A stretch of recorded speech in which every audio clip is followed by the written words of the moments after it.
Hey guys guys आपका हार्दिक स्वागत करता हूं अपने एक नई वीडियो में।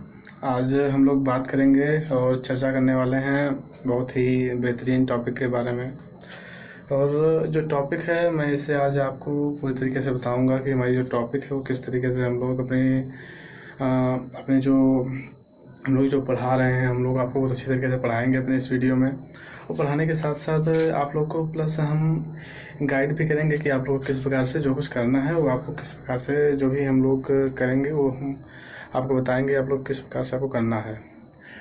और गाइस हम लोग आज जो जो कारपेंटर्स होते हैं उनका जो वर्क किस प्रकार करते हैं, कारपेंटर्स वो किस जो अपना वर्क करते हैं उनमें सावधानियाँ क्या रखनी है और उनको कौन कौन से इक्विपमेंट इस्तेमाल करने होते हैं और उनको मतलब क्या किस किस प्रकार से उनको करना होता है। मैं आपको यही सब आज काफ़ी विस्तार में काफ़ी अच्छी तरीके से बहुत ही डीपली बताने वाला हूँ।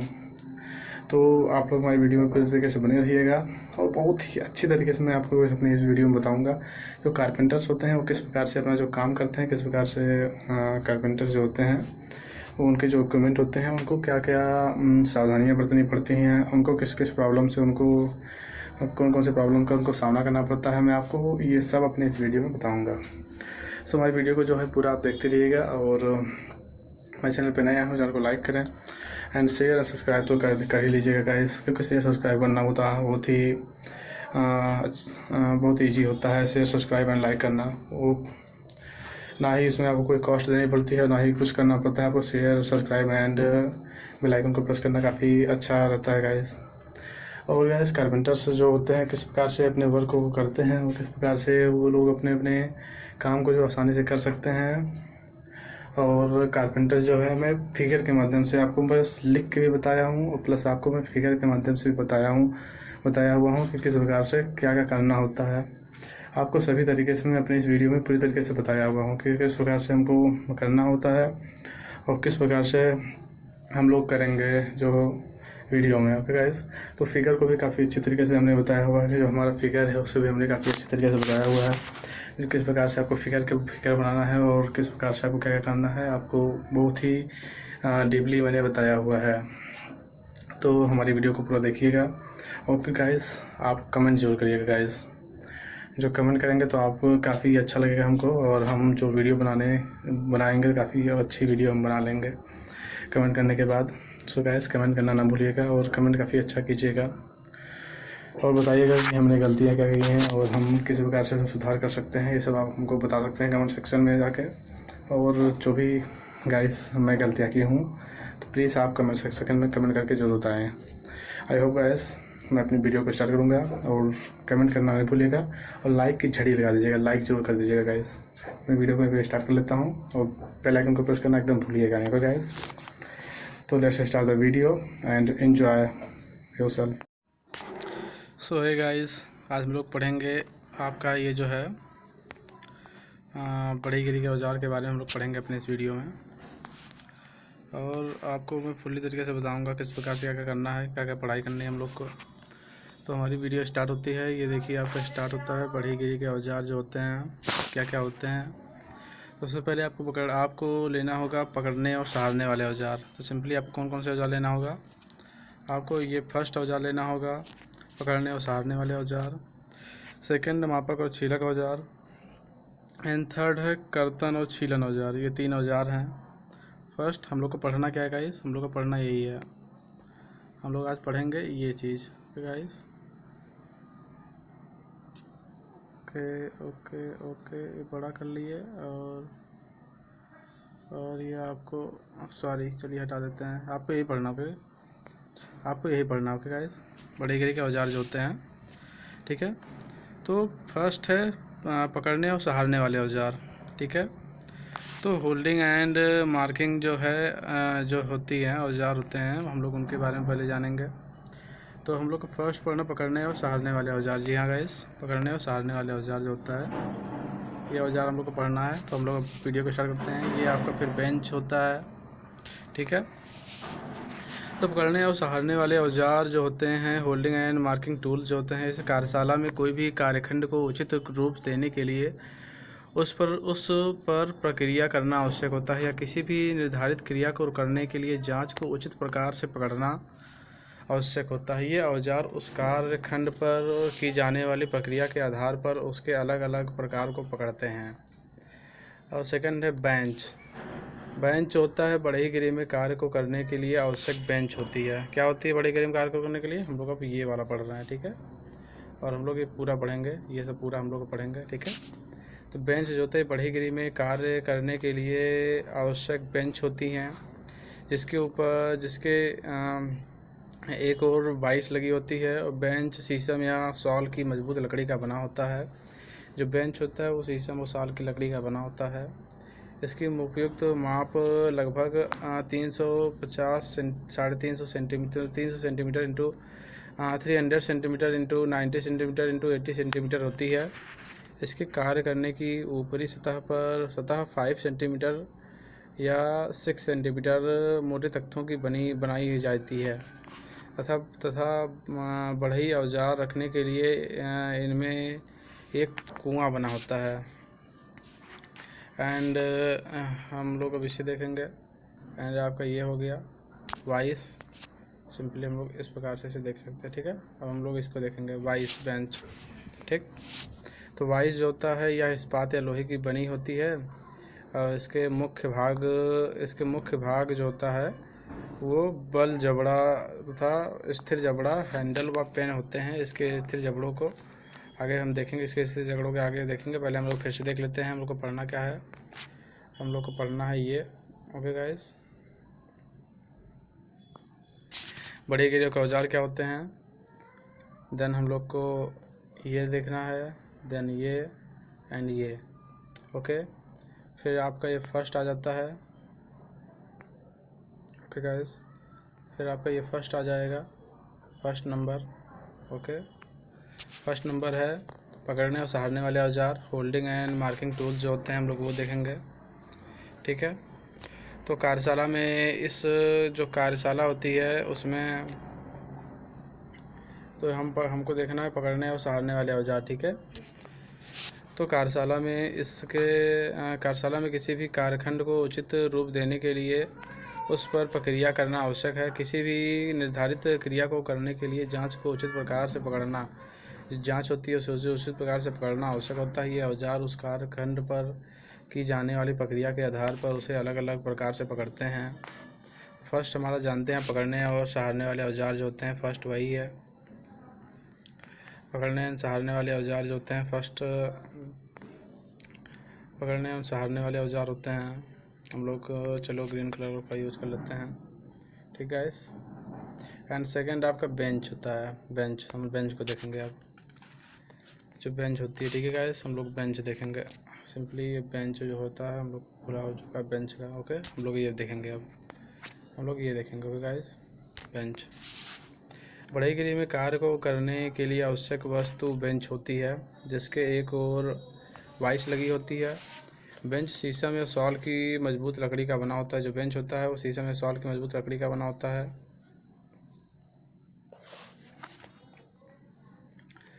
इसकी उपयुक्त माप लगभग 300 centimetre into 90 centimetre into 80 centimetre होती है। इसके कार्य करने की ऊपरी सतह 5 सेंटीमीटर इंटू 6 सेंटीमीटर मोटे तख्तों की बनाई जाती है तथा बढ़ई औजार रखने के लिए इसमें एक कुआं बना होता है। और फिर थर्ड हम लोग का आ जाएगा आपका ये क्या बोलते हैं इसे, वाइस बेंच जिसे हम लोग बोलते हैं, ठीक है। आपको हम गोले में करके, ये कुछ कलर नहीं पसंद आ रहा गाइस, कलर हम लोग का ये है, ओके। फिर हमको ये देखना है, ठीक है। हम अब ये देखेंगे, ओके गाइस, सिंपली।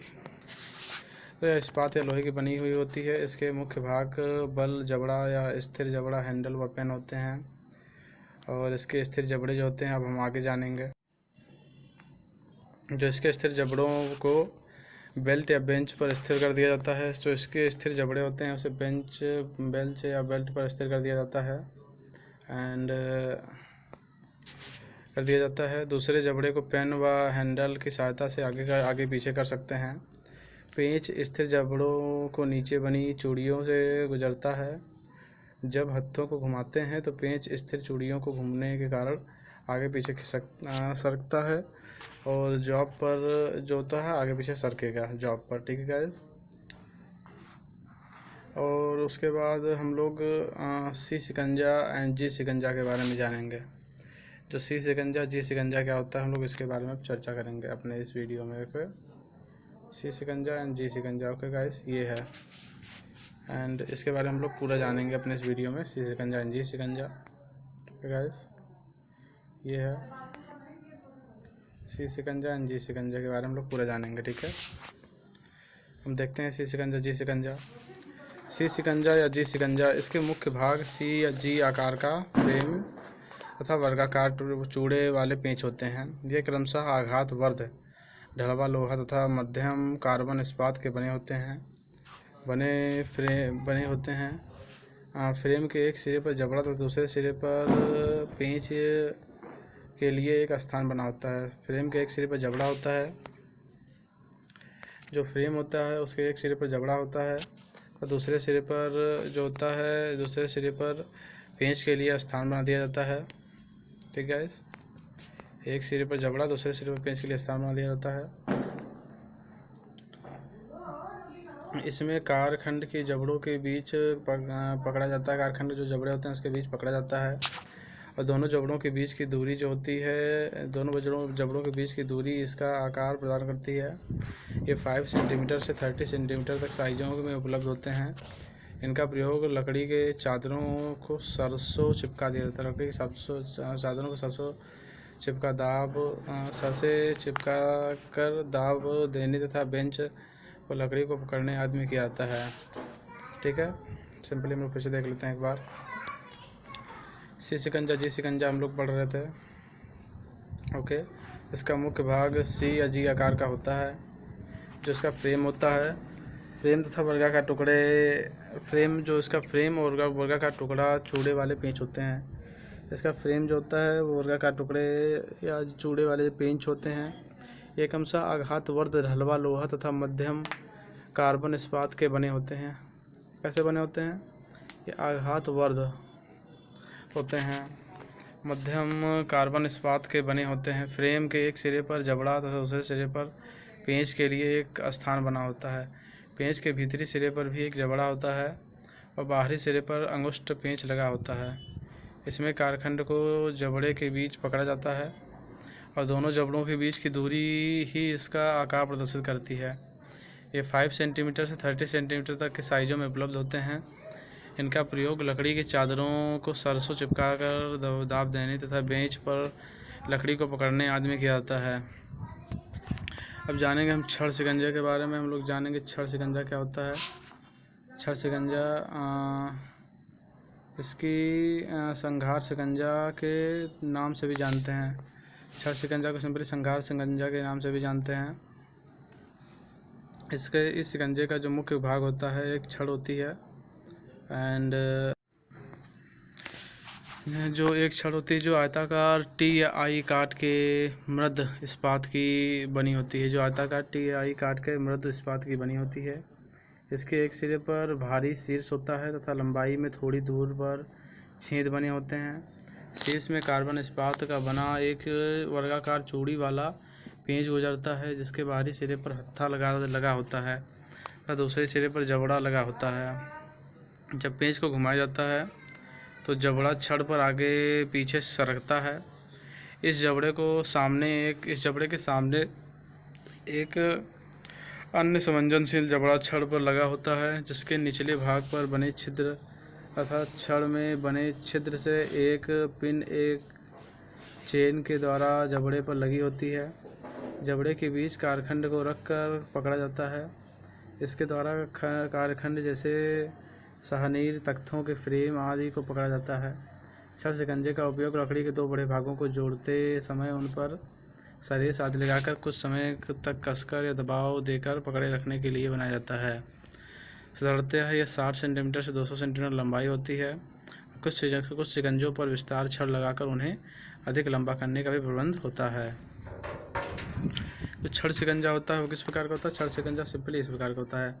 वो जो छड़ शिकंजा होता है वो टी आकार या आई आकार के काट में मर्द इस्पात की बनी होती है और इसके एक सिरे पर भारी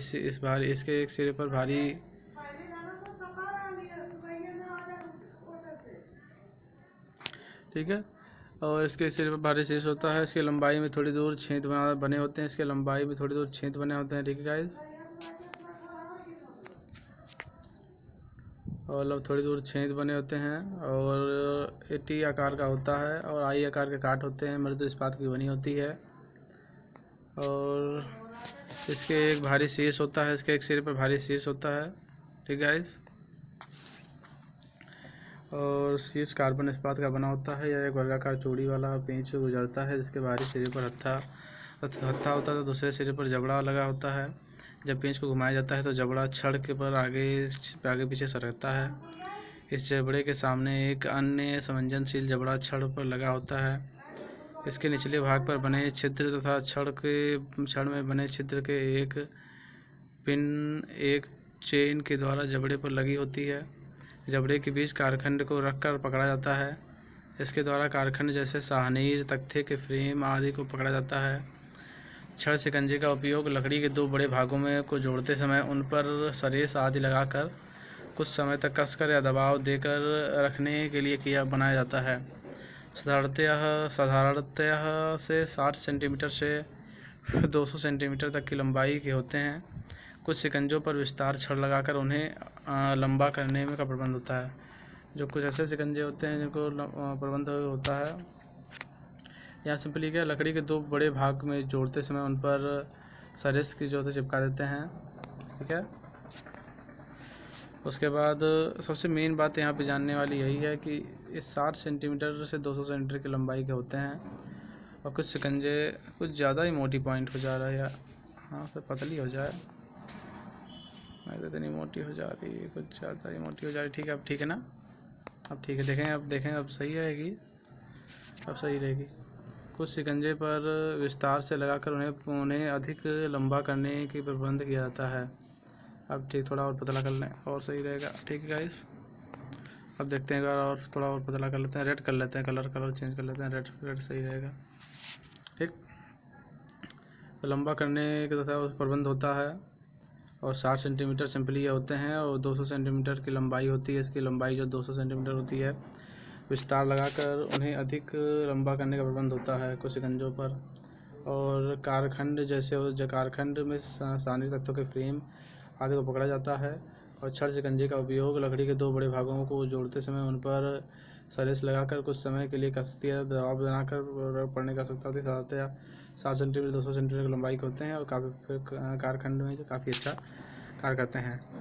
अब हम जानेंगे जो होते हैं क्या, अब ये हम जानेंगे मापक तथा चिन्हक वाले औजार कौन होते हैं। हम ये इसे जानेंगे, अब इसे जानेंगे, ठीक है। इस मापक और चिन्हक वाले औजार क्या होते हैं, तो सिंपली हम लोग को मापक और चिन्हक वाले औजार में हम लोग को इतना ही पढ़ना है। मापक और चिन्हक वाले औजार में सिंपली हम लोग मापक और चिन्हक वाले औजार में कितना देखेंगे और इतना देखेंगे। मापक और चिन्हक वाले औजार जो होते हैं हमको वो देखना है, ठीक है।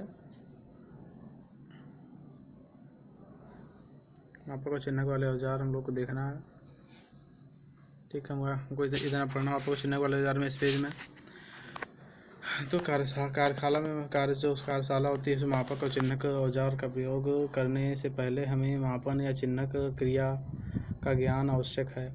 लंबाई, चौड़ाई तथा मोटाई तथा अन्य आकार के होते हैं ये, ठीक है गाइस। तो मापक और चिन्हक वाले औजार हम लोग पढ़ रहे थे, उसके आगे का हम देख लेते हैं। उसके आगे हमको जो मापों का परिणाम ज्ञात करने की क्रिया मापन कहलाती है तथा मापन व चिन्हक प्रयोग औजारों में मापन तथा चिन्हक वाले औजार होते हैं, ठीक है। जो मापों का परिणाम सिंपली हम लोग यहाँ थे, ये देखिए हम लोग यहाँ पे थे, ठीक है। कार्यशाला में मापन तथा चिन्हक औजारों का प्रयोग करने से पहले हमें मापन तथा चिन्हक वाले औजारों का ज्ञान होना आवश्यक होता है। तो हम सिंपली ये पढ़ रहे थे, हाँ ये आपका मापन और चिन्हक वाले औजार। एंड आपको अभी हमको ये जाना था, कार्यशाला में मापन और चिन्हक वाले औजार का प्रयोग करने से पहले हमें मापन तथा चिन्हक क्रिया की ज्ञान आवश्यक होते हैं। लंबाई, चौड़ाई, मोटाई तथा अन्य मापों का परिणाम ज्ञात करने की क्रिया मापन कहलाती है। लंबाई, चौड़ाई तथा अन्य मापों का परिणाम ज्ञात करने की क्रिया जो मापन कहलाती है। मापन और चिन्हक में प्रयुक्त औजारों मापन और चिन्हक वाले औजार होते हैं। पैमाना जाता है। रूल क्या होता है? रल यह लकड़ी अथवा लकड़ी की पट्टी होती है जिस पर इंच या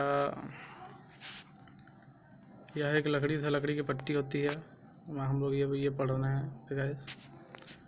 यह जो पैमाना पढ़ रहे हैं यह इस्पात अथवा लकड़ी की एक पट्टी होती है जिस पर इंच या फुट या मिलीमीटर ज्ञात करने के लिए दोनों बने होते हैं। ठीक है।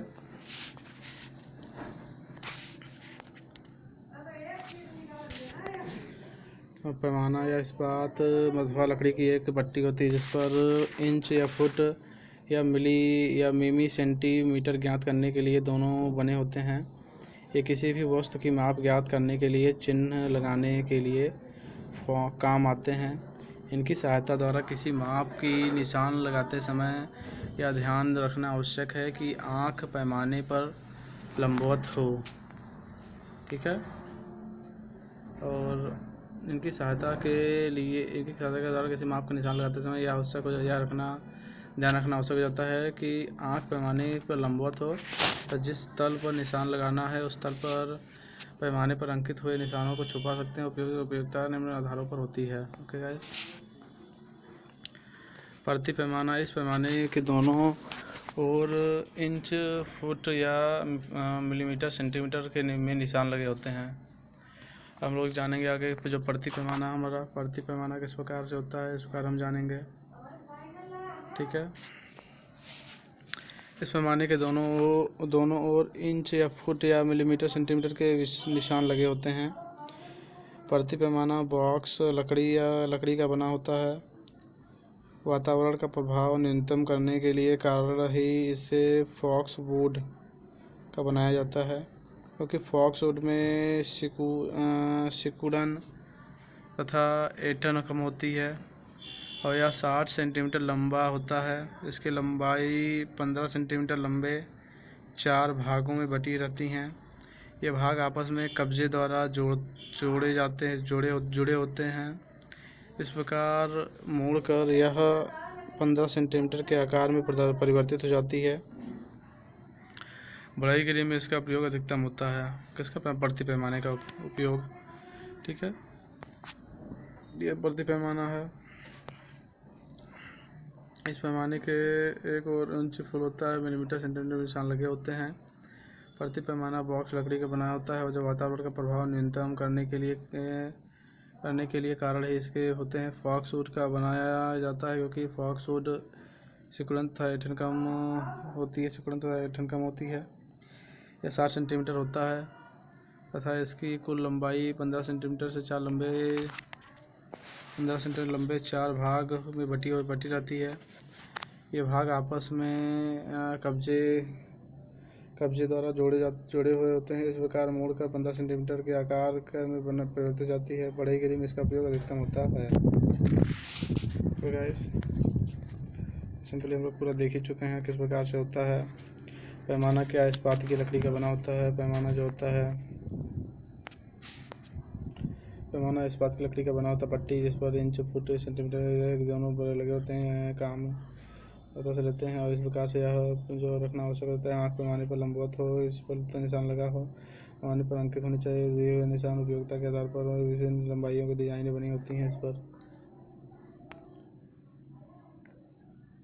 प्रति पैमाना इस पैमाने के दोनों इंच फुट मिलीमीटर सेंटीमीटर निशान लगे होते हैं। प्रति पैमाना बॉक्स लकड़ी के तथा वातावरण का प्रभाव न्यूनतम करने के लिए कारण ही इसके फॉक्स वुड बनाया जाता है क्योंकि फॉक्स वुड सिकुड़न तथा ऐंठन कम होती है। 60 सेंटीमीटर लंबा होता है। इसकी लंबाई 15 सेंटीमीटर के 4 भाग होती है। भाग में बटी होती है। एक भाग आपस कब्जे के जोड़ होते हैं। तो इस प्रकार मोड़ का 15 सेंटीमीटर का आकार के परिवर्तित हो जाती है। बढ़ई गिरी में इसका प्रयोग अधिकतम किया जाता है। ठीक है गाइस।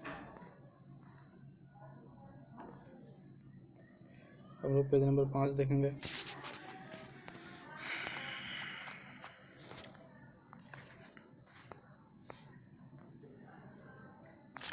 लचीला पैमाना, लचीला इस्पाती पैमाना हम लोग देखेंगे। तो गाइस हम लोग देखेंगे कौन सा पैमाना? लचीला इस्पाती पैमाना, फ्लेक्सिबल स्टील रूल। ठीक है।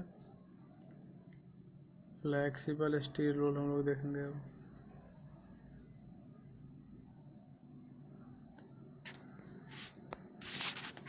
लचीला इस्पाती पैमाना ये बड़ी मापों के लिए तो सिंपली हम लोग पढ़ रहे थे लचीला इस्पाती पैमाना। कौन सा पैमाना पढ़ रहे थे हम लोग ये पढ़ रहे थे सिंपली ये आपका ये हम लोग पढ़ रहे थे लचीला प्रति पैमाना जो हमारा है गाइस, हम लोग इस चीज़ को पढ़ रहे थे। ठीक है, लचीला प्रति पैमाना जो हमारा है हम लोग इसके बारे में जानकारी कर लेते हैं अपने इस वीडियो में। लचीला प्रति पैमाना जो होता है ये बड़ी मापों के लिए उपयुक्त होता है। इसमें मुख्यतः 5 मीटर लंबी लचीली पत्ती होती है जिस पर मिलीमीटर, सेंटीमीटर तथा मीटर के निशान लगे होते हैं। जब इसका उपयोग नहीं किया जा रहा हो तो इसमें चमड़े या वास्तविक प्लास्टिक अथवा इस्पात के खोल के अंदर लपेट कर रखा जाता है तथा उपयोग में आवश्यक लंबाई की ही खोल के बाहर निकाला जाता है तथा यह बड़ी मापों के लिए उपयोगी होता है। तो सिंपली क्या होता है, थोड़ा से हम नीचे कर लेते हैं। ओके, एंड लाइनिंग कर लेते हैं। लचीला इस्पाती पैमाना फ्लेक्सिबल स्टूल ये जो होता है उपयुक्त होता है। इसके मुख्यतः 5 मीटर लचीली स्टील की पत्ती होती है जिस पर मिलीमीटर तथा मीटर के निशान लगे होते हैं। जब इसका उपयोग नहीं किया जाता है तो इसमें चमड़े या प्लास्टिक अथवा इस्पात के खोल के अंदर लपेट कर तथा रखा जाता है तथा उपयोग के लिए आवश्यक लंबाई की ही खोल के बाहर निकाला जाता है तथा यह बड़ी मापों के लिए उपयोगी है तथा रखने के लिए काफ़ी सुविधाजनक होता है। गुनिया, इसमें इस्पात एवं इसकी होती है लकड़ी या स्टील के स्टॉक इस प्रकार रिवेटित किया जाता है तथा अंदर की तरक ब्लेड तथा हैंडल के बीच 90 डिग्री कोण हो। सामान्यतः स्टॉक ढलवा लोहे के बने होते हैं किंतु लकड़ी के स्टॉक की दिशा में इसके अंदर की परत पर पीतल की पट्टी लगी होती है जिस पर जो लगा होता है के साथ रबड़ लगाने से जल्दी घिसे ना और ब्लेड की लंबाई लगभग 25 सेंटीमीटर 30 सेंटीमीटर तक होती है। ठीक है, जो ब्लेड की लंबाई होती है लगभग 25 सेंटीमीटर 30 सेंटीमीटर की होती है और इसके बाद ब्लेड की लंबाई लगभग 25 सेंटीमीटर 30 सेंटीमीटर तक होती है तथा स्टॉक सामान्यतः 10 सेंटीमीटर लंबा होता है तथा हैंडल ब्लेड की अपेक्षा अधिक मोटाई होता है तथा इससे इसकी भीतरी सतह लकड़ी के किनारों के साथ मिलकर बनी रहती है। ओके, और इसकी भीतरी सतह लकड़ी के किनारों के साथ मिलकर रखी जा सके तथा ब्लेड लकड़ी की सतह पर हो जिस पर चिन्ह लगाना चाहिए। सिंपली ये होता है गुनिया। हम लोग फिर से देख लेते हैं किस प्रकार से है। हम लोग पढ़ा था लचीला इस्पाती पैमाना, हम लोग ये पैमाना पढ़ा था लचीला इस्पाती पैमाना हम लोग सिंपली पढ़ रहे थे। ओके, थोड़ा सा पॉइंट और कर लेते हैं, थोड़ा मोटा कर लेते हैं। ठीक है, इस समय थोड़ा मोटा कर लेते हैं और हम लोग ये देख रहे हैं ये हम लोग पढ़ रहे थे। ठीक है, लचीला इस्पाती पैमाना। ठीक, और किस प्रकार से लचीला इस्पाती पैमाना होता है हम लोग पूरा ये हमारे पूरा ये है पूरा हम लोग इस प्रकार से बता सकते हैं लचीला पैमाना किस प्रकार बनाया जा सकता है। ठीक है, लचीला इस्पाती पैमाना है और ठीक है मैं आपको किस प्रकार से बता रहा हूँ देख लीजिए आप लोग। ये बड़ी मापों के लिए उपयुक्त होता है। इसमें मुख्यतः 5 मीटर लंबी लचीली स्टील की पत्ती होती है जिस पर मिलीमीटर, सेंटीमीटर तथा मीटर के निशान लगे होते हैं। जब इसका उपयोग नहीं किया जा रहा तो इसमें चमड़े या प्लास्टिक अथवा इस्पात के खोल के अंदर लपेट कर रखा जाता था। उपयोग में आवश्यक लंबाई को ही खोल के बाहर निकाला जाता है। अतः लकड़ी यह बड़ी मापों के लिए उपयोगी तथा रखने में सुविधाजनक होती है। गुनिया ट्राई स्क्वायर, इसमें इस्पात एवं ब्लेड लकड़ी तथा स्टील के अंदर में स्टॉक में इस प्रकार रिवेटित किया जाता है कि अंदर की तरफ ब्लेड या हैंडल के बीच 90 डिग्री का कोण हो। सामान्यतः स्टॉक ढलवा लोहे के बने होते हैं किंतु लकड़ी के स्टॉक की दिशा में इसकी अंदर की सतह पर पीतल की पट्टी लगी होती है जिस पर लकड़ी के साथ रबड़ लगने पर यह जल्दी ना घिसे। ब्लेड की लंबाई लगभग 5 सेंटीमीटर से 30 सेंटीमीटर तक होती है तथा स्टॉक सामान्यतः 10 सेंटीमीटर लंबा होता है। हैंडल ब्लेड की अपेक्षा अधिक मोटा होता है जिससे इसकी भीतरी सतह लकड़ी के किनारों के साथ मिलाकर रखी जा सके तथा ब्लेड लकड़ी की सतह पर हो जिस पर कि चिन्ह लगाना है। जो ब्लेड होना चाहिए लकड़ी की सतह पर हो जिस पर चिन्ह लगाना है। ठीक है, इस प्रकार से होना चाहिए। हम सेकंड पेज पे देखते हैं। हम लोग सेकंड पेज हम लोग को जूम कर लेते हैं, ठीक है। और इसका उपयोग इसका जो उपयोग हम लोग किस प्रकार से कर सकते हैं। गुनिया की सहायता से दो लगी हुई सतहों के बीच समकोण की जांच करने, समानांतर तथा लंबवत रेखाएं खींचने, लंबाई मापने तथा पहले खींची रेखाओं की यथार्थता का पता लगाने के लिए, यह की समतलता का पता लगाने के लिए होता है इसका उपयोग। सिंपली हम लोग बात कर रहे थे अब इसके उपयोग के बारे में, किस प्रकार से इसका उपयोग होता है, ठीक है। उसके बाद हम लोग बात करेंगे इसका वेबल स्क्वायर वर्ग का हम लोग बात करेंगे, ठीक है गाइस। तो हम लोग देखते हैं, पहले हम लोग ये देखते हैं इसका उपयोग किस प्रकार है। पहले हम लोग पता कर लेते हैं क्योंकि हम लोग को लिखना है पे, ठीक है। तो गुनिया की सहायता से ये जो हमारा है हम लोग इसे नीचे कर लेते हैं, तो हमारा फिर जो काफ़ी अच्छा नहीं आएगा। इसे हम लोग कोने पे कर लेते हैं क्योंकि हम लोग को बार बार बताना पड़ेगा आपको लिख के।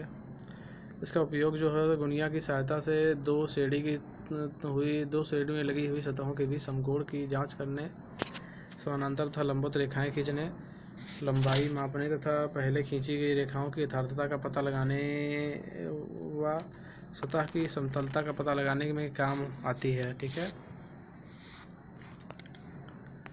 उसके बाद वोवेल स्क्वायर या वर्ग का हम लोग बात करेंगे। गुनिया के समान वोवेल में एक स्टील का ब्लेड तथा लकड़ी या स्टील की हैंडल या स्टॉक होता है, परंतु वेबल वर्ग में ब्लेड की हैंडल में रिवेट नहीं किया होता है। यह हैंडल के साथ 0 डिग्री से लेकर 100 डिग्री 180 डिग्री से किसी भी कोणीय स्थिति से स्थिर किया जा सकता है। अब हम लोग फिर से देख लेते हैं। वोवेल स्क्वायर वर्ग जो होता है गुनिया के समान वोवेल स्क्वायर में एक स्टील का ब्लेड तथा लकड़ी या स्टील का हैंडल या स्टॉक होता है, परंतु वेबल वर्ग में ब्लेड हैंडल में रिवेट नहीं होता है। यह हैंडल के साथ 0 डिग्री से 180 डिग्री तक की किसी भी कोणीय स्थिति पर स्थिर किया जा सकता है। ब्लेड में एक खांचा होता है जिससे इसे हैंडल पर लंबाई में आसानी से सरकाया जा सकता है। ब्लेड खांचे में से होकर हैंडल में हिंज होता है। ब्लेड का एक सिरा 45 डिग्री के कोण पर काटा होता है तथा दूसरा सिरा अर्धवृत्ताकार तथा दोनों किनारे पर सीधे समानांतर होता है। एक एडजस्टिंग स्क्रू के द्वारा ब्लेड है। इसका प्रयोग इस अधिकतर वेल्डन के लिए किनारों पर बने वोवेल जांच करने तथा डबटेल जोड़ चिन्हित करने में किया जाता है। जो वोवेल स्क्वायर होता है, सिंपली एक बार फिर से हम लोग पढ़ लेते हैं वोवेल स्क्वायर किस प्रकार से होता है। हम लोग ये कलर चॉइस कर लेते हैं और ये चॉइस कर लेते हैं, ठीक है। हम लोग बात कर रहे थे वो उपयोग और इसके बारे में, ठीक। तो देखते हैं वोवेल स्क्वायर के बारे में हम लोग देख लेते हैं। गुनिया की सहायता से दो लगी हुई सतहों के बीच समकोण की जांच करने, समानांतर तथा लंबवत रेखाएं खींचने, लंबाई मापने तथा पहले खींची रेखाओं की यथार्थता का पता लगाने व सतह से समतलता जो होती है समतल रेखाओं खींचने, लंबाई मापने तथा पहले खींची गई रेखाओं की यथार्थता का पता लगाने व सतह की समतलता का पता लगाने में काम आता है। वोवेल स्क्वायर वर्ग गुनिया के समान वोवेल स्क्वायर में एक स्टील का ब्लेड या लकड़ी या स्टील का हैंडल या स्टॉक होता है, परंतु वेबल वर्ग में ब्लेड हैंडल में रिवेट नहीं होता है। यह हैंडल के साथ 0 से 180 डिग्री तक किसी भी कोणीय स्थिति पर स्थिर किया जा सकता है। ब्लेड में एक खांचा होता है जिससे इसे हैंडल पर लंबाई से आसानी से सरकाया जा सकता है। ब्लेड खांचे में से होकर हैंडल में हिंज होता है। ब्लेड का एक सिरा 45 डिग्री के कोण पर कटा होता है तो दूसरा सिरा अर्धवृत्ताकार तथा दोनों किनारों पर सीधे समानांतर होता है।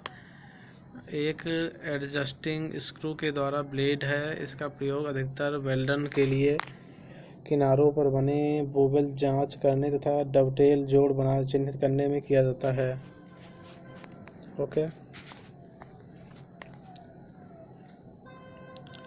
अब स्क्राइबर चिन्ह चाकू, ठीक है। तो सिंपली हम लोग अब जानेंगे इसके बारे में, ठीक है गाइस,। उसके बाद हम लोग जानेंगे इसके बारे में, ठीक, इसके बारे में। ओके गाइस, तो सिंपली हम लोग स्क्राइबर के बारे में जानेंगे, ठीक है गाइस।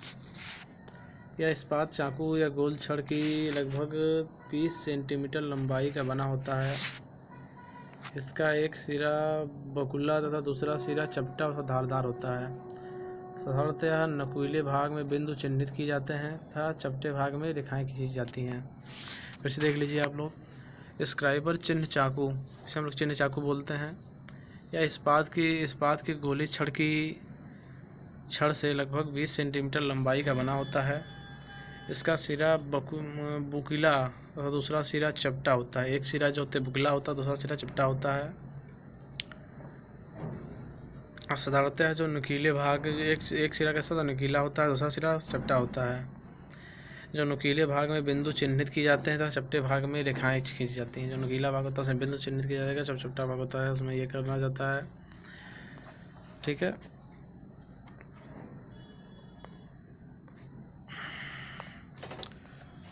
और दूसरा है मोटाइज सॉल जो होता है हमारा, ये देखिए ये वाला दूसरा ये वाला गाइस, ये वाला दूसरा है, ठीक है। ये वाला, हाँ ये वाला आप सिंपली एक रेखा में देख सकते हैं, पतली सी, ठीक है, ये है, ठीक गाइस। ये वाला दूसरा है। तो यह चिन्ह या गेज की तरह होता है, जिसमें दो चिन्ह पिनें होती हैं, जिससे एक स्थिर पिन होता है तथा दूसरी सर्पी पिन होती है। सर्पी पिन को तने में बने से आगे पीछे सरकाया जा सकता है। तने के एक सिरे पर पेंच लगा होता है तथा जिससे सर्पी पिन को खांचे में आगे पीछे सरकाया जा सकता है। इस प्रकार दोनों पिनों के बीच की दूरी को इच्छा अनुसार निर्धारित की जा सकती है। मोटाइज गेज द्वारा परस्पर चिन्हित दूसरी दूरी पर दो समानांतर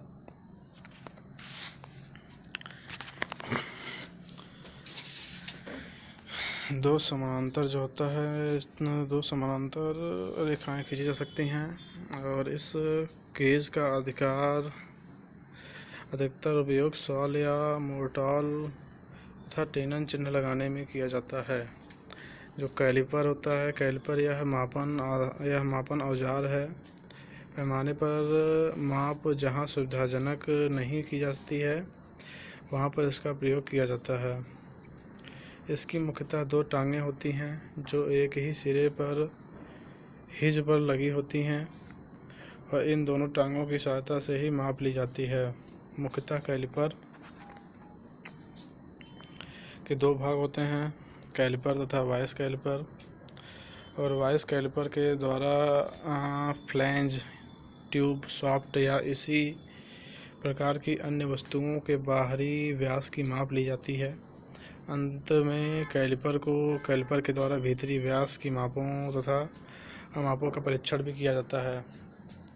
स्पिरिट लेवल की हम लोग बात करेंगे। स्पिरिट लेवल, इसकी सहायता से किसी तल की क्षैतिजता की जांच की जाती है। फिर से एक बार हम लोग देख लेते हैं, ठीक है।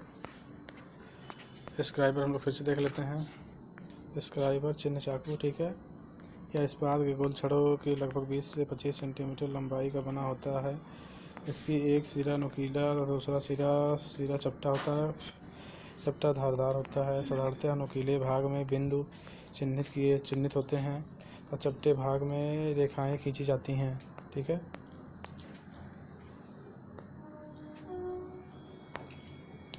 मोटाइज गेज या सॉल इसे बोलते हैं। चिन्ह गेज की तरह होता है। इसमें दो चिन्ह पिनें होती हैं, इससे एक सिरा एक स्थिर पिन होता है तथा दूसरा सर्पी पिन होता है। सर्पी पिन को तने में बने आगे पीछे सरकाया जा सकता है तथा तने के एक सिरे पर पेंच लगा होता है, जिससे सर्पी पिन को खांचे में आगे पीछे सरकाया जा सकता है। इस प्रकार दोनों पिनों के बीच की दूरी को इच्छा अनुसार निर्धारित की जा सकती है। मोटाइज गेज द्वारा परस्पर निश्चित दूरी पर दो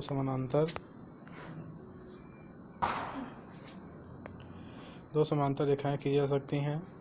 इस गेज का अधिकतम उपयोग सॉल या मोर्टल तथा टेनन चिन्ह लगाने में किया जाता है।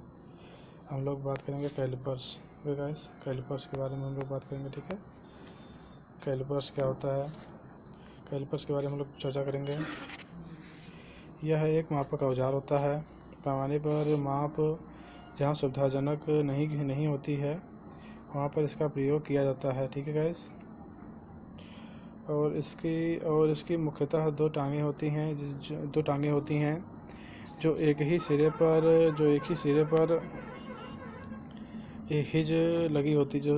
हिज लगी होती है। इन दोनों टांगों की सहायता से माप की जाती है। तो मुख्यतः कैलिपर्स जो होता है, अगला पेज खोलते हैं। मुख्यतः जो कैलिपर्स के दो भाग होते हैं, कैलिपर्स की वाइस कैलिपर्स दो भाग होते हैं, एक कैलिपर होता है, एक वाइस कैलिपर होता है। इस वाइस कैलिपर के द्वारा फ्लैंज, ट्यूब, शाफ्ट या इसी प्रकार की अन्य वस्तुओं के बाहरी व्यास की माप ली जाती है। और अंत में कैलिपर्स के द्वारा भीतरी व्यास की मापों का परीक्षण किया जाता है। ठीक है गाइस। स्पिरिट लेवल की बात करेंगे। इसकी सहायता से किसी तल की क्षैतिजता की जांच की जाती है। इसकी सहायता से किसी तल की क्षैतिजता की जांच की जाएगी। ओके।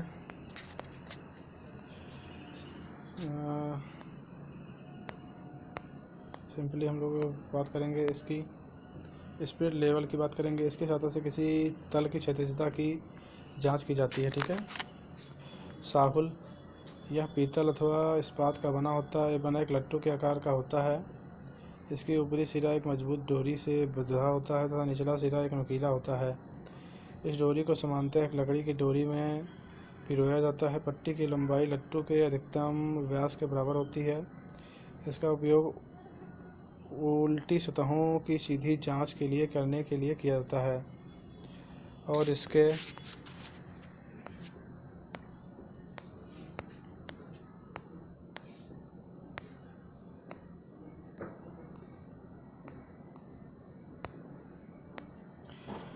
जांच करने के लिए किया जाता है। व्यास के बराबर होती है। इसका उपयोग उल्टी सतहों की सीधी जांच करने के लिए किया जाता है। इसके लिए पट्टों के सिरे, इसके जो पट्टा होता है इसके सिरे पर सूत्र टिका कर रखता था लट्टू को लटका कर सिधाई की जांच की जा सकती है।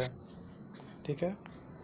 और जिस स्थान पर गुनिया का उपयोग नहीं किया जा सकता है वहाँ पर साहुल तथा स्पिरिट लेवल संयुक्त प्रयोग समकोण की जाँच की जा सकती है, क्योंकि साहुल ऊर्ध्वाधर स्पिरिट लेवल की क्षैतिज स्थितियों की जांच के लिए कार्य करते हैं। सिंपली एक बार हम लोग ऐसे देख लेते हैं। दो भाग होते हैं, कैलिपर्स होता है तो एक वाइस कैलिपर्स होते हैं। वाइस कैलिपर्स के द्वारा फ्लैंज, ट्यूब, शाफ्ट जो होता है, फ्लैंज, ट्यूब, शाफ्ट ऐसे प्रकार की अन्य वस्तुओं के बाहरी व्यास की माप की जा सकती है। अंत में कैलिपर्स के द्वारा भीतरी व्यास की मापें तथा अमापों का परीक्षण किया जा सकता है। स्पिरिट लेवल, इसकी सहायता से किसी तल की क्षैतिजता की जांच की जाती है। साहुल, प्लम्ब, यह पीतल अथवा इस्पात का बना एक लट्टू के आकार का होता है। इसका ऊपरी सिरा एक मजबूत डोरी से बंधा होता है तथा निचला सिरा नुकीला होता है। इस डोरी को समानतः एक लकड़ी की डोरी में पिरोया जाता है। पट्टी की लंबाई लड्डू के अधिकतम व्यास के बराबर होती है। इसका उपयोग उल्टी सतहों से सिधाई की जांच करने में किया जाता है। इसके लिए पट्टी के सिरों को सतह पर टिकाकर तथा लट्टू को लटकाकर सतह की सिधाई की जांच की जाती है। जिस स्थान पर गुनिया का उपयोग नहीं किया जाता है वहाँ पर साहुल तथा स्पिरिट लेवल की संयुक्त प्रयोग में समकोण की जांच की जाती है, क्योंकि साहुल ऊर्ध्व तथा स्पिरिट लेवल क्षैतिज स्थितियों की जांच करते हैं। जो साहुल होते हैं वो स्पिरिट लेवल क्षैतिज स्थितियों की जांच करते हैं। जो साहुल क्या करते हैं, क्षैतिज लेवल स्थितियों की जांच करते रहते हैं, साहुल जो होता है। और सिंपली एक बार और देखते हैं साहुल को। यह पीतल अथवा इस्पात की होता है। जो साहुल होता है, हम लोग साहुल की बात कर रहे थे, इसकी हम लोग बात कर रहे हैं, साहुल की बात कर रहे हैं, इसकी बात कर रहे हैं हम लोग। ठीक है गाइस। यह पीतल अथवा इस्पात का बना एक लट्टू के आकार का होता है। इसका ऊपरी सिरा एक मजबूत डोरी से बंधा होता है तथा निचला सिरा नुकीला होता है। इस डोरी की सहायता से एक लकड़ी की डोरी में पिरोया जाता है। पट्टी की लंबाई लड्डू के अधिकतम व्यास के बराबर होती है। इसका उपयोग उल्टी सतहों की सिधाई की जांच करने में किया जाता है। इसके लिए पट्टी के सिरे को सतह पर टिकाकर लट्टू को लटकाकर सतह की सिधाई की जाती है तथा जिस स्थान पर गुनिया का उपयोग नहीं होता है वहाँ पर शाहुल का उपयोग करते हैं। स्पिरिट लेवल के संयुक्त प्रयोग के समकोण की जांच की जाती है क्योंकि शाहुल जो होता है ऊर्ध्व तथा स्पिरिट लेवल क्षैतिज स्थितियों की जांच करते हैं। तो ये हम पढ़ चुके हैं कैलिपर्स। शाहुल भी हमने पढ़ लिया है, शाहुल को बैठा देते हैं। और हम लोग पढ़ेंगे अब कर्तन तथा छीलक औजार। कर्तन और छीलक औजार क्या होते हैं हम लोग ये जानेंगे। तो simply cutting and shaving tools जो होता है, सिंपली अब बहुत अच्छा हम लोग जानेंगे। कर्तन तथा छीलक औजार क्या होते हैं, कटिंग एंड शेविंग टूल्स क्या होते हैं। आरियाँ बढ़ईगिरी में प्रयुक्त होने वाला यह मुख्य औजार है। आरी क्या है, बढ़ईगिरी में प्रयुक्त होने वाला मुख्य औजार है। इसका प्रयोग लकड़ी को काटने तथा चीरने में होता है। जो आरी होता है उसका प्रयोग किस लिए होता है, उसका प्रयोग होता है लकड़ी को काटना तथा चीरने के लिए आरी का प्रयोग किया जाता है सिंपली। ठीक है गाइस, लकड़ी को काटने तथा चीरने के लिए इसका प्रयोग होता है, जिससे लकड़ी का जो आवश्यक आकार दे दिया जाता है। जो आरी के माध्यम से लकड़ी, कोई भी लकड़ी होती है उसको काटा जाता है, उसके एकदम अच्छी तरीके से उसका आकार जो है उसका दे दिया जाता है। ठीक, आरी किसी आरी के मुख्य भाग को उच्च कार्बन स्टील या स्टील का ब्लेड तथा एक कठोर लकड़ी का एक दस्ता होता है, जिसके साथ रिवेटों या पेंचों के द्वारा ब्लेड लगा होता है। ब्लेड की लंबाई में समानांतर या टेपरित बनाया जाता है। साधारणतः ब्लेड 0.75 सेंटीमीटर से 3 सेंटीमीटर तक की मोटाई होते हैं। ब्लेड के एक किनारे पर अनेक दांत बने होते हैं जो लकड़ी के टुकड़ों को छोटे छोटे कड़ों के रूप में काटते हैं। लकड़ी को काटने के लिए आरी के दस्ते को हाथ से पकड़कर कटाई निशान के किनारे पर ब्लेड के दांतों की ओर आगे पीछे चलाते हैं। एंड शुरू में ब्लेड को कम दूरी तक चलाया जाता है, जिससे कटाई के दौरान दाब जो है वो लगाया जा सकता है। और कटाई की आरंभ करते समय हाथ की अंगूठे से ब्लेड को गांठ लेने की करते हैं। सिंपली जो होता है ब्लेड से हम गांठ लेने के काम करते हैं। सिंपली जो होता है ऐसे हम लोग कर सकते हैं। इसके साथ में हम लोग इस प्रकार से कर सकते हैं। ठीक है, हम लोग बात कर रहे थे, ठीक, थोड़ा ज़्यादा, हाँ ठीक है, इतना ठीक है। कलर थोड़ा और चेंज कर लेते हैं, कलर करते हैं ब्लैक। ओके, और हम लोग कर्तन और छीलन औजार पढ़ रहे थे। इसमें हम लोग की आरियाँ आती हैं। आरी हमारी आ जाएगी। ठीक है, कर्तन और छीलन औजार हम लोग फिगर के माध्यम से आपको बता देंगे आरी किस प्रकार से हम लोग आरी जो है वो आरी का मैं फिगर बता दूंगा किस प्रकार से आरियाँ बनती हैं। मैं आपको बताऊंगा आरी किस प्रकार से बनाया जाता है, किस प्रकार से बनाया जाता है आरी में आपको पूरा बनाना बताऊंगा। तो बढ़ईगिरी में प्रयुक्त होने वाला यह मुख्य औजार है। इसका प्रयोग लकड़ी को काटने तथा चीरने में होता है, जिससे लकड़ी को आवश्यक आकार दे दिया जाता है। किसी आरी के मुख्य भाग में उच्च कार्बन स्टील का ब्लेड तथा एक कठोर लकड़ी का दस्ता होता है, जिसके साथ रिवेटों या पेंचों के द्वारा ब्लेड लगा होता है। ब्लेड की लंबाई में समानांतर या टेपरित बनाया जाता है। साधारणतः ब्लेड 0.75 सेंटीमीटर से 3 सेंटीमीटर तक की मोटाई के होते हैं। ब्लेड के किनारे पर अनेक दांतें बनी होती हैं। जो ब्लेड होता है उसके किनारे पर अनेक दांतें बनी होती हैं जो लकड़ी के छोटे छोटे कड़ों के रूप में काटते हैं। तथा लकड़ी को काटने के लिए आरी के दस्तों को हाथ से पकड़कर कटाई निशान के किनारे पर ब्लेड की दांतों की ओर आगे पीछे चलाते हैं। शुरू में ब्लेड को कम दूरी तक चलाया जाता है, जिससे कटाई के दौरान दाब लगाया जा सके। कटाई को आरंभ करते समय हाथ के अंगूठे से ब्लेड को साइड में ले जाने के लिए कार्य करते हैं। हम लोग ग्रिप आरी जानेंगे। इस आरी को लकड़ी के रेशों की दिशा में कटाई करते हैं तथा इसका दस्ता 4 या 5 रिवेटों द्वारा सिंपली हम लोग बात करेंगे इस आरी के बारे में, ठीक है। जिप आरी के बारे में हम लोग बात करेंगे, ओके। तो इस आरी से लकड़ी के रेशे जो होते हैं एक ही दिशा में कटाई करते समय कटाई करते हैं, ठीक है। कटाई करेंगे लकड़ी के रेशे की दिशा में। इसका दस्ता 4 या 5 रिवटों या पेचों के द्वारा ब्लेड के जुड़ा होता है। ब्लेड की लंबाई लगभग 700 मिलीमीटर तथा दांतों की संख्या 2 होती है। इस आरी का प्रयोग चिराई कार्यों में किया जाता है। हम लोग आरी का फिगर आपको दिखा दे रहा हूँ, थोड़ा रोक लेता हूँ। ये आरी का फिगर आपके सामने है। देखिए आरी हमारा किस प्रकार से बना हुआ है। एंड आरी मैं आपको बनाना बताऊँगा किस प्रकार से आरी आप बना सकते हैं। थोड़ा आरी को मैं और थोड़ा इस साइड कर लेता हूँ, ओके। हल्का से नीचे कर लेता हूँ, ठीक है। रिप आरी है, अब ठीक तरीके से बन जाएगा आरी आपका। आरी को आपको बनाना है सिंपली, जैसे उसमें लाइन में थोड़ा सा मोटा कर लेता हूँ, ठीक है। जैसे मैं आरी सही से बना सकूँ, ठीक है। एक सिंपली एक लाइन आपको इस प्रकार से खींच लेनी है, ठीक है गाइस। उसके बाद से इस प्रकार से करके थोड़ा छोटा बनाता हूँ गाइस। मैं आरी जो है थोड़ा छोटे साइज में बनाने का प्रयास करूँगा, ठीक है। ये एक लाइन खींच लेनी है सीधी, सीधी लाइन खींच लेनी, ठीक है। आपको ऐसा करना है, फिर आपको इस प्रकार से कटिंग करनी है, ओके। आरी की यहाँ पे आप कटिंग कर लिए हैं। देन ये है आपका, फिर आपको इस प्रकार से ले आना है एंड इस प्रकार से आपको फिर ले आना है। फिर आपको इस प्रकार करना है, फिर आपको कोने पे ले जाना है, फिर आपको यहाँ पे मिला देना है, ओके गाइस। यहाँ पे 2 बूंदी रख देनी है, फिर आपको इस प्रकार से कर देना है जस्ट यहाँ पे बूंदी और यहाँ पे ब्लैक कर देना है, ओके गाइस। आरी आपको बना देना है। ये सिंपली आपकी आरी बन जाती है इस प्रकार से। थोड़ा आप सही से बनाइएगा, मुझे यहाँ पे कोई इक्विपमेंट है नहीं तो मैं सही से आरी आपको बना नहीं सकता। और इसी प्रकार से आपको आरी बनानी है। देखिए सिंपली एक लाइन खींच देनी है इस प्रकार से आपको, ओके गाइस। फिर इस प्रकार से ये कर देना है। फिर आपको ये रेती बना देनी है, दांते इसे बोलते हैं हम लोग, ठीक है।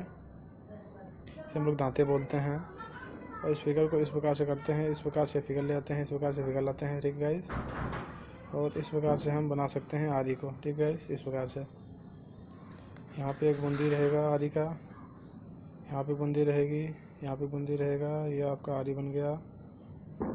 इसे हम लोग पीठ बोलते हैं, ठीक है। ये नोक है, आरी की नोक। इसे दांत बोलते हैं, आरी की ये दांत हो जाती है, ठीक है। और इसे आरी की एड़ी बोलते हैं, ठीक है गाइस। सिंपली आपका आरी इस तरीके से बन जाएगा। तो बताइए मैं पतले में आपको बना के दिखा दूँ। ये आपका आरी सिंपली बन जाएगा, ठीक है गाइस। थोड़ा कटिंग करूँ, हाँ। आपका यहाँ से आरी, सॉरी यार क्या बना रहा हूँ, आरी बना रहा हूँ, मजाक कर रहा हूँ, ठीक है गाइस। ये आपकी आरी बन जाएगी इस प्रकार से। ये आपकी आरी है, ठीक है गाइस। आपकी ये आरी है। आपको सिंपली एक लाइन ऐसे खींचना है, फिर नीचे लानी है, फिर आपको इस प्रकार से कर देना है। देन यहाँ पे लाने के बाद फिर इस प्रकार से ऐसे करना है, फिर इस प्रकार से ऐसे, इस प्रकार से ऐसे एंड ऐसे प्रकार ला के आपको यहाँ बूंदी कर देनी है और आपका ये आरी पूरी बन जाएगी, ओके गाइस। इस प्रकार से आपको आरी आराम से बना लेनी है, कोई दिक्कत नहीं होगी आरी बनाने में। आपको आरी का फिगर आप चाहें तो आप ले सकते हैं, ठीक है। मैं आपको स्क्रीनशॉट ही कर दे रहा हूँ, आप स्क्रीनशॉट ले सकते हैं आरी का। आसानी से आप आरी को बना सकते हैं, ठीक है गाइस। वो फिर से आपको बता दूँ किस प्रकार से बनानी है आरी। इस सादे पेज पे मैं बता दे रहा हूँ आपको किस प्रकार से आरी बनानी है। एक सीधी लाइन खींच देनी है इस प्रकार से, नीचे लाना है, ठीक है।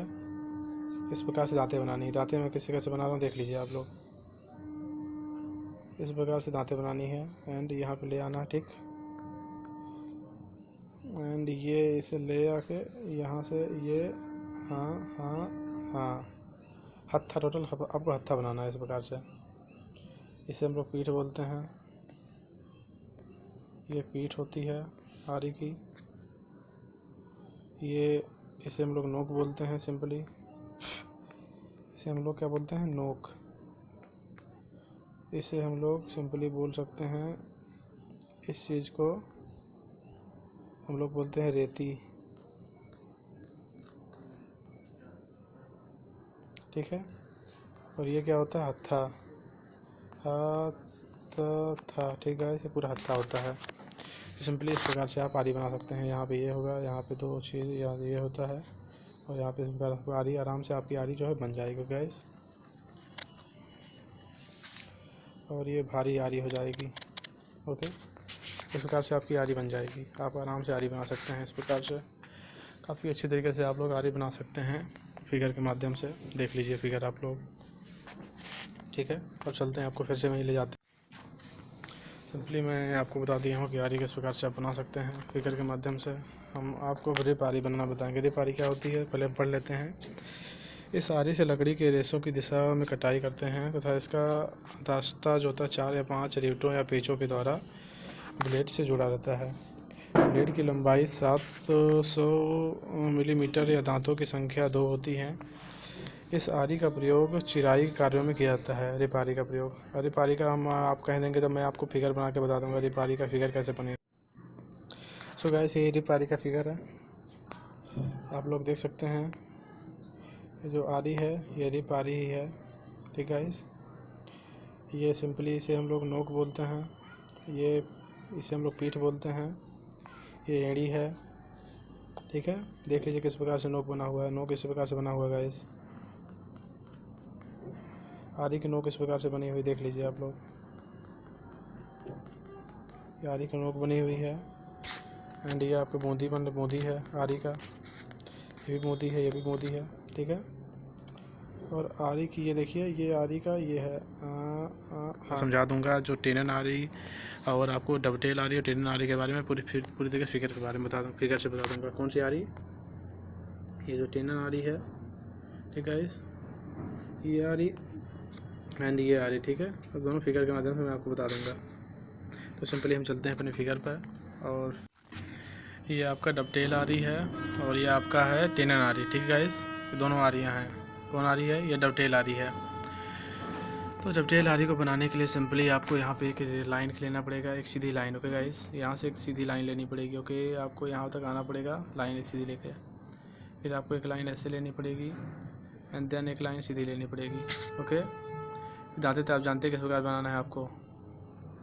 और उसके बाद एक इधर से आप बना सकते हैं, फिर एक इधर से बना सकते हैं, फिर एक लाइन इधर से ले जा सकते हैं इस प्रकार से। देन एक आप ऐसे कर सकते हैं एंड फिर आपको दांते बनाना है सिंपली, ठीक है गाइस। तो दांते हम लोग सिंपली ऐसे बना सकते हैं, ठीक है। ऐसे ऐसे सिंपली दांते बना लेंगे आप जैसे बना पाएंगे। बाकी आप बनाने के बाद फिर आपको ऐसे प्रकार से करना पड़ेगा जैसे से बना हुआ है, आपको पूरी तरीके से बनाना पड़ेगा इस प्रकार से, गाइस, ओके। और ये ब्लेड होती है, इसे हम लोग सिंपली डबटेल आरी के नाम जानते हैं। ये हैंडल होता है। मैं पूरी फिगर आपको दिखा दे रहा हूँ। आप फिगर इस प्रकार से आप बना सकते हैं अच्छे तरीके से। मुझे बताने की कोई ज़रूरत नहीं है, आप लोग फिगर काफ़ी अच्छे तरीके से आप लोग बना सकते हैं जिस प्रकार से मैं बनाया हुआ हूँ फिगर, आप लोग देख लीजिए। एंड आप लोग जो फिगर है वो आप अच्छे तरीके से बना सकते हो दोनों आरियों की। आप लोग फिगर देख लीजिए किस प्रकार से फिगर जो हमारी है, हमारा जो फिगर है किस प्रकार से बना हुआ है, आप लोग देख सकते हैं और बना सकते हैं देख के, ठीक है। ये आपका एरो है, ये आपका डबटेल आरी है, देखिए गाइस। ये आपकी जो आरी है डबटेल आरी से, इसे हम लोग बोलते हैं डबटेल आरी, ठीक गाइस। ये आपकी डबटेल आरी बनी हुई है। इसे बनाने के लिए सिंपली एक लाइन यहाँ से ले जाते हैं, यहाँ से एकदम सीधी खींचते हैं एक लाइन, एक यहाँ तक खींच लेते हैं एक लाइन। देन सेकंड लाइन हम लोग ऊपर से ले आते हैं, ऊपर से नीचे से ले आए एंड एक लाइन हम लोग यहाँ से खींच लिए। देन आपको इस प्रकार से करना होगा गाइस। इस प्रकार से आपको रेते बना लेनी है, ठीक है। जैसे बना हुआ है उसी प्रकार से बना लेना है। देन आपको फिर यहाँ पे आ जाना है। फिर आप कुछ नहीं, फिर आपको इस प्रकार से लाइनिंग करनी है, इस प्रकार से ऐसे, इस प्रकार जैसे मैं कर रहा हूँ उसी प्रकार से कर लेना है। फिर इस प्रकार से वो बना लेना है। फिर आपका ये हैंडल हो जाता है सिंपली गाइस। इसे हम लोग हैंडल बोलते हैं, हैंडल इसे हम लोग बोल देते हैं हैंडल, ओके। ये होती है ब्लेड, इसे हम लोग ब्लेड बोलते हैं, इसे हम लोग ब्लेड बोलते हैं। इधर टेल आरी होती है, ओके। इसे हम लोग डबटेल आरी बोल देते हैं, ठीक है गाइस। एंड सेकंड आरी हम लोग बात करेंगे सेकंड आरी के बारे में। तो हमारी ये सेकंड आरी है टेनन आरी, ओके।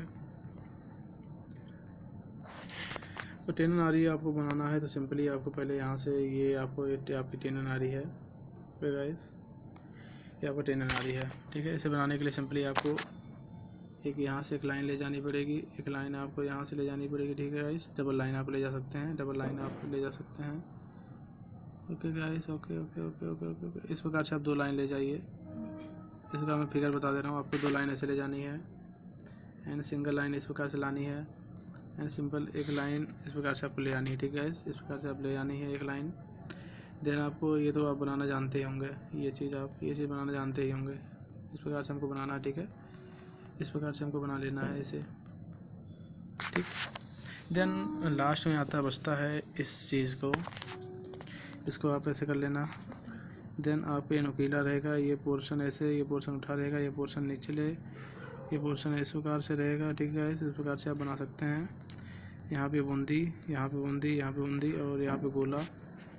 ऐसे बंद दस्ता बोलते हैं। ये जो ये है, ये बंद दस्ता है, बंद दस्ता, ठीक है। इसे बंद दस्ता बोलते हैं। सिंपली ये फिगर है तो इसे हम लोग टेनन आरी के नाम से जानते हैं, ओके। ये फिगर है, इसे हम लोग टेनन आरी के नाम से जानते हैं। फिगर को क्या जानते हैं हम लोग? टेनन आरी। ये फिगर जो है टेनन आरी है, ठीक है। ये टेनन आरी का फिगर है, ये हम लोग टेनन आरी इस प्रकार से हम लोग बना लेंगे। तो किस प्रकार से मैंने टेनन आरी बनाया है आप लोग देख ही लिए हैं। एंड अगर थर्ड आरी नहीं है, 2 ही आरियाँ हैं इसमें, टेनन आरी और डोटेल आरी, डोटेल आरी और टेनन आरी। रिप आरी के बारे में मैं आपको बता ही चुका हूँ। रिप आरी किस प्रकार से बनेगी आपको मैं पूरा बता चुका हूँ। फिगर के माध्यम से भी बता चुका हूँ कि रिप आरी हम लोग की किस प्रकार से बनने वाली है, किस प्रकार से नहीं बनने वाली है। देन हम लोग थोड़ा आ जाते हैं, थोड़ा बैक आते हैं और एक आरी के बारे में और देखते हैं। कंपास आरी के बारे में हम लोग इस पर चर्चा करेंगे, ठीक है। इस कंपास आरी क्या होती है इसके बारे में हम लोग बात करें। तो हम लोग टेनन आरी और रिप आरी इसके बारे में बात कर चुके हैं। डबटेल आरी के बारे में हम लोग धनु आरी के बारे में जानेंगे। तो इस आरी का जो आकार होता है धनुष के आकार का होता है। जैसा कि नाम से हम लोग जान जा रहे हैं कि जो धनु आरी होता है उसका आकार जो होता है धनुष के आकार का होता है, ठीक है। हम लोग धनु आरी पढ़ रहे हैं। इस आरी का जो आकार तो धनुष के आकार का होता है। जैसा कि इसी के आधार पर इसका नाम धनु आरी रखा गया है। इसका मुख्य भाग लकड़ी का एक फ्रेम होता है। इसमें 2 भुजाएं होती हैं, ठीक है। इसके बीच में मोटाई लकड़ी की एक छुरा होती है। इसमें भुजाओं के निचले भाग पर कम से दस्ता चांद लगे होते हैं। इनके बीच पीने की सहायता से समान चौड़ाई का पतला ब्लेड लगा होता है। फ्रेम के ऊपरी भाग उस पर एक दोहरी डोरी लगी होती है। फ्रेम के जो ऊपरी भाग होता है उसमें दोहरी डोरी लगी होती है, जिनके बीच पिनों की सहायता से समान चौड़ाई का पतला ब्लेड लगा रहता है। फ्रेम के ऊपरी भाग में दोहरी डोरी लगी होती है। कटाई करते समय ब्लेड का जो तनाव समायोजित करने के लिए लीवर से घुमाकर डोरी में आवश्यकता अनुसार ऐंठन उत्पन्न करते हैं एवं लीवर को छड़ पर टिका देते हैं। लीवर तथा डोरी के स्थान पर कभी धातु की चूड़ीदार छड़ तथा नट का प्रयोग होता है। आरी की ब्लेड की लंबाई 30 सेंटीमीटर और चौड़ाई 1 सेंटीमीटर होती है। इसका प्रयोग आंतरिक तथा बाह्य काटने में किया जाता है। आंतरिक तथा बाह्य लकड़ी को काटने के लिए किया जाता है, ठीक है। धनु आरी, इस आरी का आकार धनुष के आकार का होता है। इसी आधार से जो धनु आरी होती है, सिंपली धनु आरी हम लोग पढ़ रहे थे। इस आरी का आकार जो होता है धनुष के आकार का होता है। जैसा कि इसके नाम के आधार पर इसका नाम धनु रखा गया है। इसका मुख्य भाग लकड़ी का एक फ्रेम होता है। इसमें 2 भुजाएं होती हैं, बीच में टेनन मोटाई से लकड़ी की होती है, ठीक है। इसे छड़ जोड़ा रहता है। भुजाओं के निचले भाग पर तो क्रमशः दस्ता तथा चांद के बीच में सहायता होती है। समान चौड़ाई पतली होती है। तो फ्रेम की भाग दोहरी होती है। कटाई करते समय ब्लेड तनाव समायोजित करने के लिए लीवर घुसा छोरी डोरी आवश्यकता अनुसार ऐंठन उत्पन्न करते हैं एवं लीवर को छड़ पर टिका देते हैं। लीवर तथा डोरी के स्थान पर कभी कभी धातु की चूड़ीदार छड़ का नट प्रयोग होता है। आरी के ब्लेड की लंबाई लगभग 30 सेंटीमीटर, चौड़ाई 1 सेंटीमीटर होती है। इसका प्रयोग आंतरिक तथा बाह्य लकड़ी को काटने के लिए किया जाता है। तो हम लोग थोड़ा देखेंगे आरी देखते हैं हम लोग का है कि नहीं। सो गाइस एक बार और हम लोग धनु आरी को देख लेते हैं। पहले हम कंपास आरी को देख लेते हैं। टेनन आरी या आरी ब्लेड समान चौड़ाई तथा अपेक्षाकृत पतला होता है। इसके ब्लेड की पीठ पर स्टील या पीतल की पूरी लंबाई पर जड़ी होती है। इसके ब्लेड की सूक्ष्म कटाई के साथ जुड़े नहीं होते हैं। इसमें खुले या इसमें खुले या बंद प्रकार के दस्ते का प्रयोग किया जाता है। इसके दांतों की संख्या 4 से 6 प्रति सेंटीमीटर तक। ब्लेड की लंबाई 25 से 40 सेंटीमीटर तक होती है। यह आरी रेशों की दिशा व उसके लंबवत कटाई करते हैं। इस आरी का मुख्यतः उपयोग चूल काटने में किया जाता है। यह साधारणतः बेंच कार्य तथा सूक्ष्म कटाई के कारण बहुत पसंद की जाती है। यह आरी टिनन आरी का मुख्य उपयोग चूल काटने में होता है। धनु आरी, इस आरी का आकार धनुष के आकार का होता है। जैसा कि इसके आधार पर इसका धनु आरी रखा गया। इसका मुख्य भाग लकड़ी का बनता है तथा जिसके 2 भुजाएं बीच में टिनन आरी की मोटाई जोड़ों के द्वारा लकड़ी की छड़ के जुड़ा होता है। भुजाओं को निचले भाग पर क्रमशः दस्ता तथा चांद लगा देता है। इनके बीच पिनों की सहायता से समान चौड़ाई का पता होता है फ्रेम। और गाइस, आप लोग इस प्रकार से बना सकते हैं पेडिकल अपना। आप लोग इसी प्रकार से अपना जो है आप लोग पेडिकल बना सकते हैं। और हमने आपको पेज नंबर 11 तक बता दिया है। और आगे जो है आपको अगले वीडियो में मैं बताऊंगा मैं किस प्रकार से और आगे आपको पढ़ाने वाला हूं। मैं इस चीज़ की चर्चा मैं अगले वीडियो में करूंगा। तो हमारे चैनल को लाइक करें, शेयर करें, सब्सक्राइब करें, जो भी करना उसको करिए। और गैस, आप लोग कमेंट करना नहीं भूलिएगा। बताइएगा मैं किस प्रकार से मेरी मेहनत है, मैं किस प्रकार से लिखा हूँ, किस प्रकार से आपके लिए वीडियो बनाया हूँ। आप लोग पूरा कमेंट करके बताइएगा। ओके गाइस, अपनी वीडियो को ये ख़त्म कर लेते हैं। और आई होप गाइस कि आप लोग को हमारी वीडियो जो है बहुत अच्छी तरीके से पसंद आई होगी। अपनी वीडियो को यहीं पे फिनिश करते हैं।